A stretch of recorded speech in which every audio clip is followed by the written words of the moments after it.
ಜಮಖಂಡಿಯಲ್ಲಿ D Devaraj ಅರಸರ 111ನೇ ಜಯಂತ್ಯೋತ್ಸವ ಅದ್ಧೂರಿ ಆಚರಣೆ.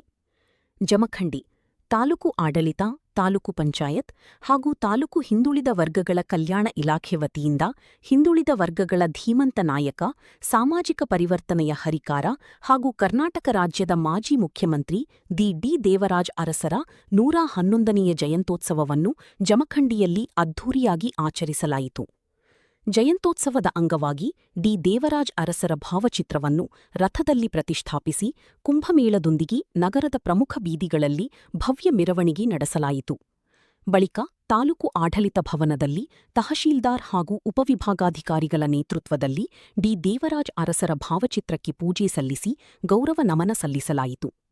ಕಾರ್ಯಕ್ರಮದಲ್ಲಿ ಜಮಖಂಡಿ ತಹಶೀಲ್ದಾರ್ ಅನಿಲ್ ಬಡಿಗೇರ್, ಜಮಖಂಡಿ ಉಪವಿಭಾಗಾಧಿಕಾರಿ ಕಲ್ಮೀಸರ್ ಮರ್ನೂರ್, ತಾಲೂಕು ಹಿಂದುಳಿದ ವರ್ಗಗಳ ಕಲ್ಯಾಣ ಅಧಿಕಾರಿ, ತಾಲೂಕು ಸ್ವರ್ಣ ಅಧಿಕಾರಿ ಮಹೇಶ್ ನಾಯಕ್, ನೆಲ್ಲಂಚಾರಕರಾದ ಶ್ರೀ ಅಪ್ಪಾಜಿ ಜಾಧವ್ ಸೇರಿದಂತೆ ವಿವಿಧ ಇಲಾಖೆಗಳ ಅಧಿಕಾರಿಗಳು ಹಾಗೂ ಸಿಬ್ಬಂದಿ ಉಪಸ್ಥಿತರಿದ್ದರು. ಜಮಖಂಡಿ ಪೊಲೀಸ್ ಇಲಾಖೆಯ ಅಧಿಕಾರಿಗಳು ಹಾಗೂ ಸಿಬ್ಬಂದಿ ಕಾರ್ಯಕ್ರಮಕ್ಕೆ ಸೂಕ್ತ ಭದ್ರತೆ ಒದಗಿಸಿದರು. ಪ್ರಕಾಶ್ ಹೊಸಮನಿ, ರಾಜು ಪೂಜಾರಿ, ಶಂಕರ್ ಆಸಂಗಿ ಸೇರಿದಂತೆ ಹಲವರು ಕಾರ್ಯಕ್ರಮದಲ್ಲಿ ಭಾಗವಹಿಸಿದ್ದರು. ಡಿ ದೇವರಾಜ್ ಅರಸರ ಆದರ್ಶಗಳು, ಸಾಮಾಜಿಕ ಪರಿವರ್ತನೆಗೆ ಅವರು ನೀಡಿದ ಕೊಡುಗೆ ಹಾಗೂ ಸಮಾಜಮುಖಿ ಕಾರ್ಯಕ್ರಮಗಳನ್ನು ಸ್ಮರಿಸಲಾಯಿತು. ಅವರ ಸೇವೆಯನ್ನು ಗೌರವಿಸುವ ಮೂಲಕ ಜಯಂತ್ಯೋತ್ಸವವನ್ನು ಸಂಭ್ರಮದಿಂದ ಆಚರಿಸಿದರು.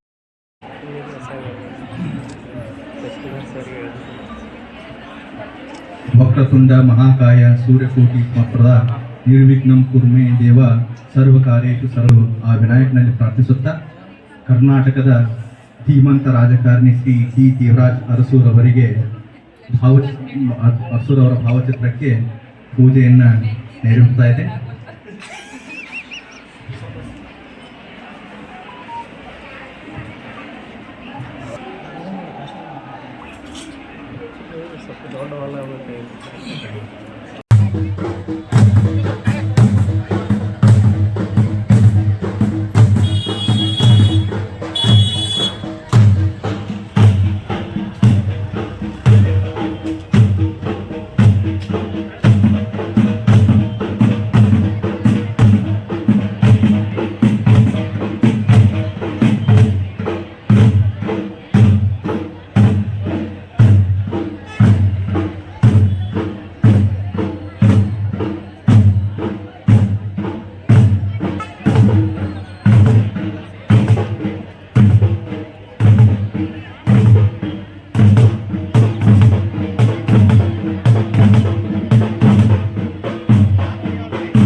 ಉತ್ತೇಜಿಸಲಿಕ್ಕೆ ಈ ಸದ್ಭಾವನಾ ದಿನವನ್ನು ಆಚರಣೆ ಮಾಡಲಿಕ್ಕೆ ಹೇಳಿದ್ದಾರೆ.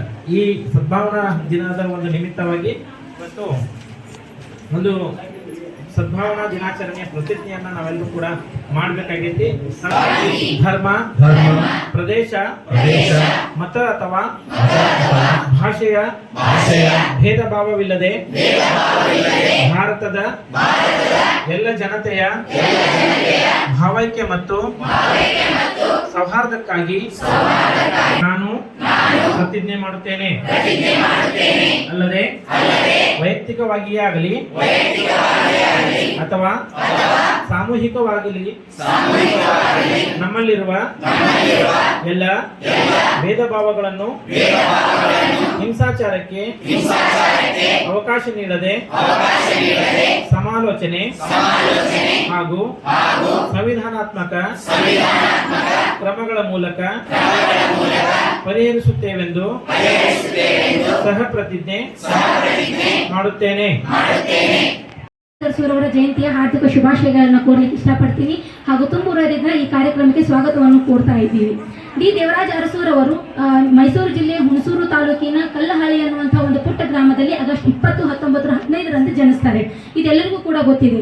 1972ರಿಂದ 1977ರವರೆಗೂ ಕೂಡ ಅವರು ಮುಖ್ಯಮಂತ್ರಿಯಾಗಿ ಕಾರ್ಯವನ್ನು ನಿರ್ವಹಿಸ್ತಾರೆ. 1973ರಲ್ಲಿ ಮೈಸೂರು ರಾಜ್ಯಕ್ಕೆ ಕರ್ನಾಟಕ ಅನ್ನುವಂಥ ಹೆಸರು ಬರಲಿಕ್ಕೆ ಡಿ ದೇವರಾಜ ಅರಸುರವರು ಒಂದು ಪ್ರಮುಖವಾದಂತಹ ಕಾರ್ಯವನ್ನು ನಿರ್ವಹಿಸ್ತಾರೆ ಅನ್ನೋದು ನಮ್ಗೆಲ್ಲರಿಗೂ ಕೂಡ ಗೊತ್ತಿದೆ.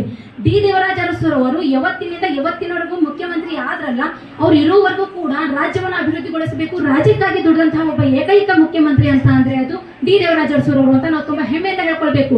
ಏನಕ್ಕೆ ಹೇಳ್ತಾ ಇದ್ದೀನಿ ಅಂತ ಅಂದ್ರೆ, ನಾವ್ ಹೆಣ್ಮಕ್ಳು ಇದ್ದೀವ್ರಿ, ನಮ್ಮನ್ನ ಸಮಾಜ ನೋಡ್ತಕ್ಕಂಥ ದೃಷ್ಟಿಕೋನವೇ ಬೇರೆ ಆಗಿರುತ್ತೆ. ಯಾಕಂತ ಅಂದ್ರೆ ಒಂದು ಊರಿಂದ ದಾಟ್ಕೊಂಡು, ಒಂದು ಮನೆ ಹೊಸಲನ್ನ ದಾಟ್ಕೊಂಡು, ಮೈಲಿಗಳಿಂದ ಎಷ್ಟೋ ಊರುಗಳನ್ನ ದಾಟ್ಕೊಂಡು ಬಂದು ನಾನು ಇವತ್ತು ನಿಮ್ಮ ಎದುರಿಗೆ ಮಾತನಾಡ್ತಾ ಇದ್ದೀನಿ. ಮತ್ತು ನನ್ನ ಮಾತುಗಳನ್ನ ನೀವೆಲ್ಲರೂ ಕೇಳಿಸ್ಕೊಳ್ತಾ ಇದ್ದೀರಿ ಅಂತ ಅಂದ್ರೆ ಅದಕ್ಕೆ ಮಹಾನ್ ವ್ಯಕ್ತಿಯವರು. ಅವರನ್ನ ರಾಜಕೀಯ ಅಥವಾ ಪೊಲಿಟಿಕಲ್ ಆಗಿ ನೋಡದೆ ಸಾಮಾಜಿಕವಾಗಿ ಕ್ರಾಂತಿಯನ್ನ ಮಾಡಿರುವಂತಹ ಸಮಾಜ ಸುಧಾರಕ ಅಂತಲೂ ನಾವು ಹೇಳ್ಬೋದು. ಒಬ್ಬ ಗಟ್ಟಿ ವ್ಯಕ್ತಿತ್ವ ಅವರದ್ದು. ಅವರನ್ನ ನಾವು ಯಾವತ್ತೂ ನೆನೆಸ್ಕೋಬೇಕು. ಇವತ್ತಿಷ್ಟೆಲ್ಲ ವಿದ್ಯಾರ್ಥಿಗಳಿಗೆ ಶೈಕ್ಷಣಿಕವಾದಂತಹ ಅವಕಾಶವನ್ನ ಕೊಡೋದಕ್ಕೆ ಮುಖ್ಯವಾದಂತಹ ಕಾರಣನೇ ಆ ಧೀಮಂತ ವ್ಯಕ್ತಿ. ಸ್ವಾತಂತ್ರ್ಯ ಸಿಕ್ಕ ನಂತರದಲ್ಲಿ ಏನು ನಾವು ದೇಶಕ್ಕಾಗಿ ಮಾಡ್ತಿದ್ದೇವೆ ಅನ್ನೋದು ಇಂಪಾರ್ಟೆಂಟ್ ಆಗ್ತದೆ. ಆ ದೇಶಕ್ಕಾಗಿ ಮಾಡಿರುವಂತಹ ಇಂತಹ ಮಹನೀಯರನ್ನ ಈ ಯುವ ಪೀಳಿಗೆ ನೆನಪು ಮಾಡ್ತಾ, ಅವರನ್ನ ನೆನಪು ಮೆಲುಕು ಹಾಕ್ತಾ, ಮುಂದಿನ ದಿನಮಾನಗಳಲ್ಲಿ ಅವರು ಹಾಕಿಕೊಟ್ಟಿರುವಂತಹ ಮಾರ್ಗಗಳಲ್ಲಿ ನಾವು ನಡಿಬೇಕು. ಅದು ನಮ್ಮ ಧ್ಯೇಯ ಆಗಿರ್ಬೇಕು, ನಮ್ಮ ಧೋರಣೆ ಆಗಿರ್ಬೇಕು.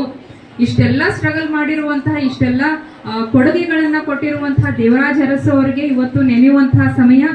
ನಾವೆಲ್ಲರೂ ಅವರು ಹಾಕಿಕೊಟ್ಟಿರುವಂತಹ ಮಾರ್ಗಗಳಲ್ಲಿ ನಡೆಯೋಣ ಅಂತ ಹೇಳ್ತಾ ಇಲ್ಲಿ ನೆರೆದಿರುವಂತಹ ಒಂದು ಸ್ಥಾಪನೆಗೆ ಕಾರಣೀಕರ್ತರು ಯಾರಾದ್ರೂ ಇದ್ರೆ ಡಿ ದೇವರಾಜ ಅರಸರು ಅಂತ ಹೇಳ್ಬೋದು. ಯಾಕಂತಂದ್ರೆ ಅವರು ತಮ್ಮ ವಿಚಾರಗಳೊಂದಿಗೆ, ತಮ್ಮ ಅಭಿವೃದ್ಧಿ ಕಾರ್ಯಗಳಿಗೆ ಹೆಸರಾಗಿ ಈ ಹಿಂದುಳಿದ ವರ್ಗಕ್ಕೆ ಬಹಳಷ್ಟು ತಮ್ಮದೇ ಆದ ಕೊಡುಗೆಯನ್ನ ನೀಡಿದ್ದಾರೆ. ಕೇವಲ ಈ ಹಿಂದುಳಿದ ವರ್ಗಕ್ಕೆ ಮಾತ್ರ ಅಲ್ಲದೆ ಈ ರಾಜ್ಯ ಅಭಿವೃದ್ಧಿ ಪಥದತ್ತ ಸಾಗಬೇಕು ಅಂತಂದ್ರೆ ಅದು ಶೈಕ್ಷಣಿಕವಾಗಿ ಆಗಿರ್ಬೋದು, ಸಾಮಾಜಿಕವಾಗಿ ಆಗಿರ್ಬೋದು, ಆರ್ಥಿಕವಾಗಿ, ಕೈಗಾರಿಕೆ ಮತ್ತು ಕೃಷಿ ಎಲ್ಲ ರಂಗಗಳಲ್ಲಿಯೂ ಕೂಡ ತಮ್ಮದೇ ಆದ ಒಂದು ಛಾಪನ್ನ ಮೂಡಿಸಿ, ತಮ್ಮದೇ ಆದ ವಿಚಾರಗಳನ್ನ, ದೂರದೃಷ್ಟಿಯನ್ನ ಆಯಾ ಕ್ಷೇತ್ರಗಳಲ್ಲಿ ಅಭಿವೃದ್ಧಿಯ ಕಾರ್ಯಗಳನ್ನ ಮಾಡುವ ಮೂಲಕ ಇವತ್ತಿನ ಒಂದು ಏನು ನಾವು ಅಭಿವೃದ್ಧಿಯ ಪಥದಲ್ಲಿ ಇರ್ತಕ್ಕಂತಹ ರಾಜ್ಯವನ್ನು ಕಾಣ್ತೀವಿ. ಅದಕ್ಕೆ ಮೂಲ ಅಡಿಪಾಯವನ್ನು ಹಾಕಿದವರು ಯಾರಾದರೂ ಇದ್ರೆ ಅದು ಡಿ ದೇವರಾಜ ಅರಸು ಅವರು ಅಂತ ಹೇಳ್ಬೋದು. ಇನ್ನು ಮುಂದುವರೆದು ನಾವು ಈ ಹಿಂದುಳಿದ ವರ್ಗಕ್ಕೆ ನಾವು ಬಂದಾಗ ಎಲ್ಲ ಸಮಾಜಗಳು ಒಂದೇ ರೀತಿಯ ಆರ್ಥಿಕವಾಗಿ, ಸಾಮಾಜಿಕ, ಶೈಕ್ಷಣಿಕವಾಗಿ ಇಲ್ಲದೇ ಇದ್ದಂತಹ ಸಂದರ್ಭದಲ್ಲಿ ಅವರನ್ನು ಕೂಡ ಮುಖ್ಯವಾಹಿನಿಗೆ ತಗೊಂಡು ಬರಬೇಕು. ಅವರಿಗೂ ಕೂಡ ಎಲ್ಲ ಸಮಾನವಾದ ಅವಕಾಶಗಳು, ಸೌಲಭ್ಯಗಳು ಸಿಗಬೇಕು ಅಂತಕ್ಕಂಥ ಉದ್ದೇಶದೊಂದಿಗೆ ಅವರು ಹಲವಾರು ಕಾರ್ಯಗಳನ್ನು ಮಾಡಿದರು. ಇದು ಮುಖ್ಯವಾಗಿ ನಮ್ಮ ಕುಮಾರಿ ಬಹಳಷ್ಟು ವಿವರಣಾತ್ಮಕವಾಗಿ ಮತ್ತು ಬಹಳಷ್ಟು ಆಕರ್ಷಕವಾಗಿ ತನ್ನ ಭಾಷಣದಲ್ಲಿ ಎಲ್ಲ ವಿವರಣೆಯನ್ನು ಕೊಟ್ಟರು. ಅವರು ಡಿ ದೇವರಾಜ ಅರಸು ಅವರು ವಿದ್ಯಾರ್ಥಿಗಳಿಗೆ ಮತ್ತು ಹಿಂದುಳಿದ ವರ್ಗದ ಎಲ್ಲ ಜನರಿಗೂ ಕೂಡ ಮಾಡಿರ್ತಕ್ಕಂತಹ ಅವರ ಏನು ಕೊಡುಗೆಗಳದವ ಅವುಗಳನ್ನೆಲ್ಲ ಕೂಡ ಬಹಳಷ್ಟು ಚೆನ್ನಾಗಿ ಸ್ಮರಣೆಯನ್ನ ಮಾಡಿದ್ದು. ನೀವು ಒಂದೇ ಒಂದು ಅರ್ಥ ಮಾಡ್ಕೋಬೇಕಂತಂದ್ರೆ, ಆ ವಿದ್ಯಾರ್ಥಿನಿ ತಾನು ಏನು ಈಗ ವಸತಿ ನಿಲಯದಲ್ಲಿ ಇದ್ಕೊಂಡು ಸರ್ಕಾರದ ಸೌಲಭ್ಯಗಳನ್ನು ಪಡೆದುಕೊಂಡು